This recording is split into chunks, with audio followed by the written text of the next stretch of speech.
Desert Dawn is a brand new 2025 action film directed by Marty Murray, and this stars Cam Gigondet or Gigondet. I'm not exactly sure how to pronounce that last name, but this is a B-movie action film that basically revolves around a sheriff slash police officer who gets involved with the cartel after the death of a quote-unquote mysterious woman.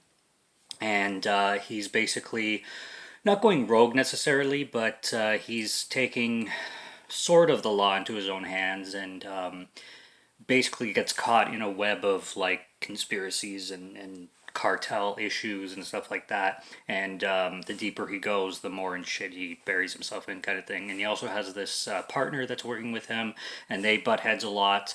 And this is I love B movie military films. First of all, there's a lot of films that B movie styles of them often work well. Horror being a big one, but B movie military films I like too. And I've watched a couple of them because I came across some that sound interesting and I want to talk about them.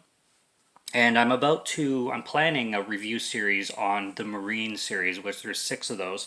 I have them behind me. The first starring John Cena, and then there's a slew of five more B action movies, all from the WWE production company and whatnot. So I'm looking forward to talking about those because they seem pretty cool for B films.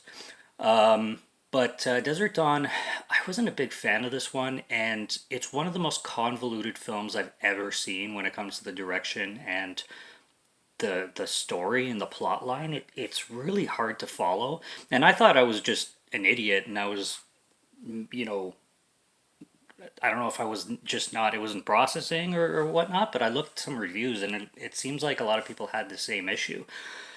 It's a lot of just our lead character talking to a bunch of bad guys one at a time, and then there's an action scene, and that's that's pretty much how the whole film goes. It's not that long, which is good. It's only like an hour and 25 minutes, and the action scenes are fine. I mean, there's cool characters in the movie. The lead's cool. The film opens up with this. He's like pledging this American allegiance thing to whoever is like giving him the job, kind of thing, which seemed cool. Like it's set up for a good, cool, fun film, but it felt a little bit repetitive. I liked this one scene, which is he goes to interrogate this guy who he believes to be involved with the Mexican cartel. He's a drug dealer, and then this cool action scene plays out where he's at home and his mother's with him and he's running from him, and it's kind of like a really cool tense small environment scene because it all just takes place in the house and they're like he's trying to hide behind walls and everything. And then he goes to meet other people, and then he goes to meet other people, and there's so many like backstabbings and betrayals, and you think one guy's good and then he ends up being bad. And there's this one character in it. His name is Uncle Barnes. He so oversells his character. It's so funny how how much overacting this guy does. He's cool and everything, but he does that like that deep voice, that like Sam Elliott like deep voice, and he's so like badass, and he's got the beard and everything, and he's a cool character, but man, does he overact. Like he takes his performance to 11. He's got the cowboy hat, and he's just milking it when it comes to his character. And it was cool, but I'm like, yeah, that guy's way overacting. But it works as a B film, but it's just so confusing. That's the biggest thing about this film, and that's what holds the rewatch value back. It's just like, you know, you want to watch it again to see if you can get it a little bit more, but at the same time, it's just like it doesn't really offer much to want to rewatch it other than getting the story a little bit more.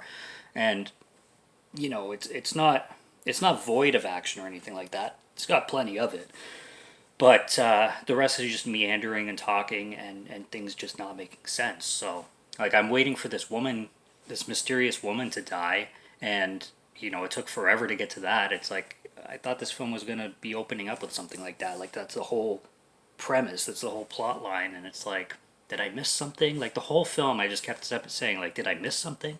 So that's really all I got on that. There's not much to talk about, and I didn't love the film. I gave it a 1.5. I was gonna give it two, but because of the confusing storyline, I just stuck with 1.5. It wasn't a waste of time or anything, but it's not something I can recommend, and it's probably not something that I would watch again unless I find it in a bargain bin or something. Like if this film was under $5 on Blu-ray, I'd maybe get it, especially if it had a slipcover. But other than that, I don't know. I would just say if you can find it streaming on Tubi or something, sure, try it out, but I wouldn't necessarily go out of my way for it. So that's all I got. Desert Dawn 2025. Subscribe to Morgan Film Fan if you like to listen to my voice or if you like my film reviews. I'll be back with more soon, so stay tuned for those. Check out what's on the channel already. Stay tuned for what's coming. Until next review, have a good one. Take care and cheers.